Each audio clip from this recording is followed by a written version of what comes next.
News Bangladesh, সংবাদ দিনের শেষে। জাতীয় সংবাদ। ব্যয়ের লাগাম টানতে 2024-25 অর্থ বছরে বাজেটের ব্যয় থেকে কমানো হচ্ছে 53,000 কোটি টাকা।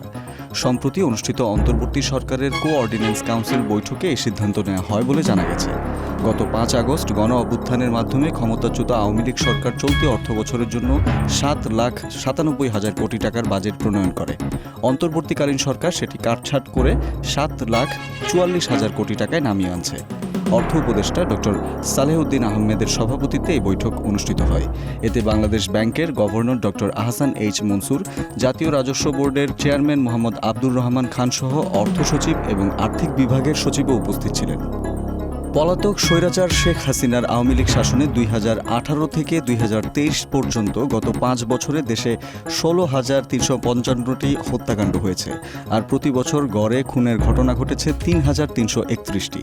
এই 5 বছরে ছিনতাইয়ের মামলা হয়েছে 9,955টি, আর ডাকাতি 1,685টি মামলা হয়েছে। থানাগুলোতে চুরির অভিযোগ এসেছে 55,000। পুলিশের মামলায় পরিসংখ্যান বলছে, শেখ হাসিনার শাসনামলে শেষ 5 বছরে অপহরণের ঘটনা ঘটেছে 2,452টি। পুলিশ সদর দপ্তরের ওয়েবসাইটে প্রকাশিত পরিসংখ্যান থেকে এসব তথ্য জানা গেছে। শীতের শুরুতে আজ পঞ্চগড়ের তেঁতুলিয়ায় দেশের সর্বনিম্ন 10.9 ডিগ্রি সেলসিয়াস তাপমাত্রা রেকর্ড করা হয়েছে। পঞ্চগড়ের প্রথম শ্রেণীর তেঁতুলিয়া আবহাওয়া পর্যবেক্ষণাগারের সহকারী কর্মকর্তা জিতেন্দ্রনাথ রায় নিউজ বাংলাদেশকে তথ্য নিশ্চিত করেছেন। এদিকে তীব্র শীতের কারণে বৃদ্ধি পাচ্ছে বিভিন্ন শীতজনিত রোগ ব্যাধি। জেলার পঞ্চগড় আধুনিক সদর হাসপাতাল ও অন্যান্য স্বাস্থ্যকেন্দ্রগুলোতে বাড়ছে শীতজনিত বিভিন্ন রোগীর ভিড়। শিশু ও বয়স্করা সর্দি, কাশি, নিউমোনিয়া ও ডায়রিয়া আক্রান্ত হয়ে চিকিৎসা নিচ্ছেন।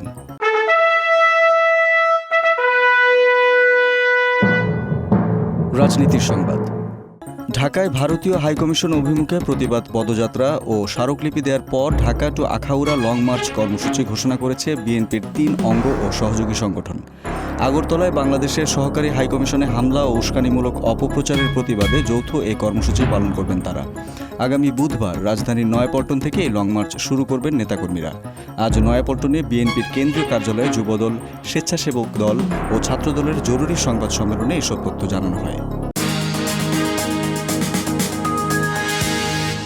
আন্তর্জাতিক সংবাদ। ভারতের রাজধানী দিল্লির 44টি স্কুলে বোমা হামলার হুমকি দেওয়া হয়েছে। ইমেলের মাধ্যমে এই হুমকি দেওয়ার পর স্কুলগুলোতে আতঙ্ক সৃষ্টি হয় এবং শিক্ষার্থীদের বাড়িতে পাঠিয়ে দেওয়া হয়। মেইলের মাধ্যমে এই হুমকি দেওয়ার খবর জানিয়েছে ভারতীয় গণমাধ্যমগুলো। গণমাধ্যমের প্রতিবেদনে বলা হয়েছে, রবিবার রাত 11:38 ইমেলটি পাঠানো হয়। এতে দাবি করা হয়েছে, ভবনের ভেতরে একাধিক বোমা রাখা হয়েছে। বোমাগুলো ছোট আর খুব সূক্ষ্মভাবে লুকানো আছে। হুমকিদাতা বোমা নিষ্ক্রিয় করার কথা বলে $30,000 দাবি করেছে।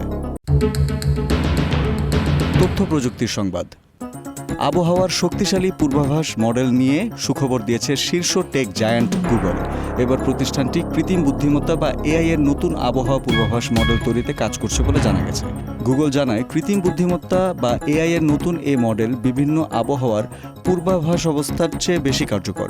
গুগলের ডিপ মাইন্ড দল চলতি সপ্তাহে আবহাওয়ার পূর্বাভাসের জন্য একটি পূর্ণাঙ্গ এআই মডেল উন্মোচন করেছে। নতুন এই মডেলের নাম রাখা হয়েছে জেনকাস্ট।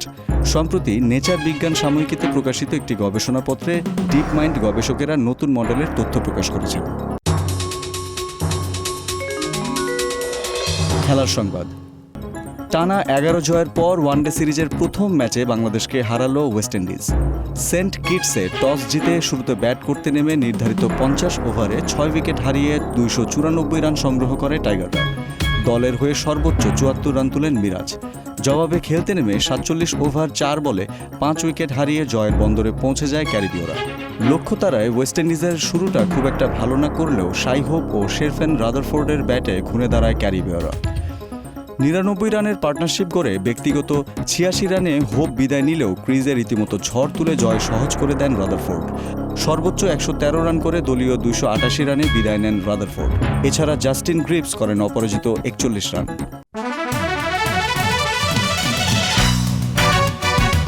সংস্কৃতি বিনোদন। টলিউড অভিনেত্রী পায়েল সরকার, বয়স তার 40-এর কোটায়, এখনও বিয়ে করেননি। নানা গুঞ্জন সত্ত্বেও নিজেকে সিঙ্গেল বলেই দাবি করেন এই অভিনেত্রী। সম্প্রতি দাদাগিরিতেও একই প্রসঙ্গে কথা বলেন তিনি। তিনি জানান, নিজের পছন্দ মতো ছেলে তো পাচ্ছেনই না, এমনকি বাবা মায়ের পছন্দ মতো ছেলেও খুঁজে পাচ্ছেন না পায়েল। আর বাবা মার কারণে তিনি কোনো সম্পর্কে যেতে পারেননি। তিনি কখনোই পরিবারের কাছ থেকে প্রেমের বিষয়ে সেভাবে সাপোর্ট পাননি, যে কারণে কিছুটা আক্ষেপও রয়েছে পায়েলের জীবনে। বর্তমানে রাজনীতি থেকে খানিকটা গুটিয়ে নিয়েছেন নিজেকে। সবশেষ সাকিব খানের দরদ সিনেমায় দেখা গেছে এই নায়িকাকে। দর্শক, এই ছিল আজকের নিউজ বাংলাদেশ সংবাদ দিনের শেষে আয়োজন। দেশ বিদেশের প্রতিদিনের সবশেষ সংবাদ জানতে চোখ রাখুন www.newsbangladesh.com। লাইক শেয়ার দিয়ে সঙ্গে থাকুন নিউজ বাংলাদেশের ফেসবুক পেজ ও ইউটিউব চ্যানেলে। ভালো থাকুন, সুস্থ থাকুন। আল্লাহ হাফেজ।